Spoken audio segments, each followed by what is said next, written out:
যখন অপরাধ হবে অপরাধের বিচার করতে হবে, এটা ন্যায় বিচারের দাবি, এটাই সভ্যতার দাবি। কিন্তু রায়টি সম্পূর্ণভাবে প্রস্তুত হয়নি, সে কারণে আগামী 26শে জানুয়ারি এই মামলার রায় তারা প্রদান করার জন্য পুনরায় তারিখ নির্ধারণ করেছেন। জুলাই আগস্টের যে সমস্ত হত্যাকাণ্ডের হটস্পট ছিল তার অন্যতম প্রধান হটস্পট ছিল চানখারপুল এলাকা। 5ই আগস্ট তারিখে হাসিনা পালিয়ে যাওয়ার সময়ও এই চানখারপুল এলাকায় পুলিশ নির্বিচারে গুলি চালিয়ে এই দেশের আন্দোলনকারী তরতাজা তরুণ 6 জন মানুষকে তার সেদিন খুন করেছিল, অনেককে আহত করেছিল।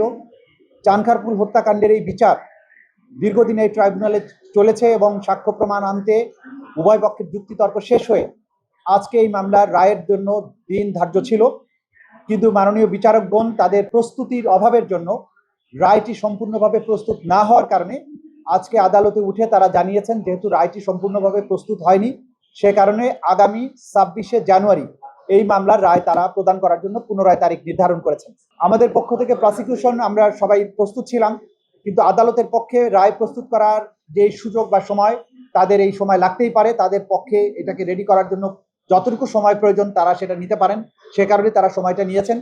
ইনশাল্লাহ আগামী 26শে জানুয়ারি এই মামলার রায় ঘোষিত হবে।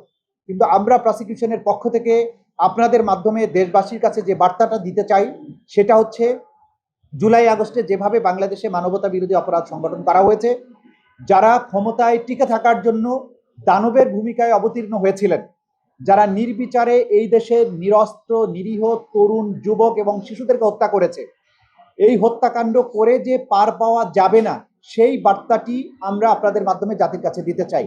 এক্সট্রিম মশার কয়েল প্ল্যান্ট ফাইবার দিয়ে তৈরি, ডেঙ্গু চিকুনগুনিয়া বাহি সহ যে কোনো মশার বিরুদ্ধে দেয় এক্সট্রিম সুরক্ষা।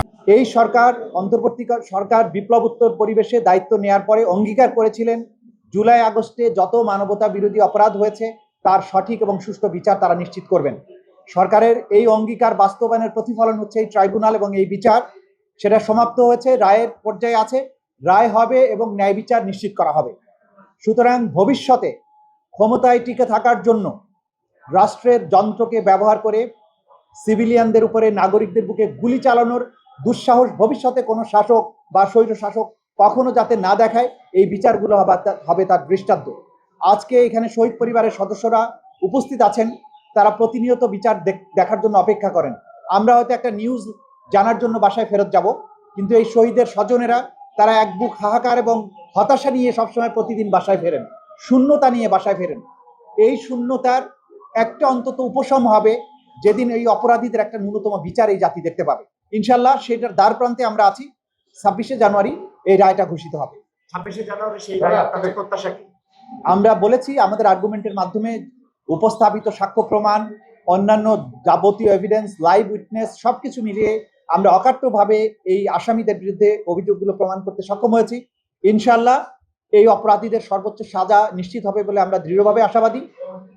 আর এরপরে বাকিটা তো আদালত নির্ধারণ করবেন, এটা আদালত তার ন্যায় বিচার, বিজ্ঞতা, তার আইনের জ্ঞান সবকিছু প্রয়োগ করে, ন্যায়পরায়ণতা প্রয়োগ করে তারা রায় দেবেন, সেটা তাদের সম্পূর্ণ এখতিয়ারের মধ্যে।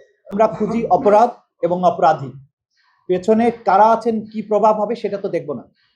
যখন অপরাধ হবে অপরাধের বিচার করতে হবে, এটা ন্যায় বিচারের দাবি, এটাই সভ্যতার দাবি।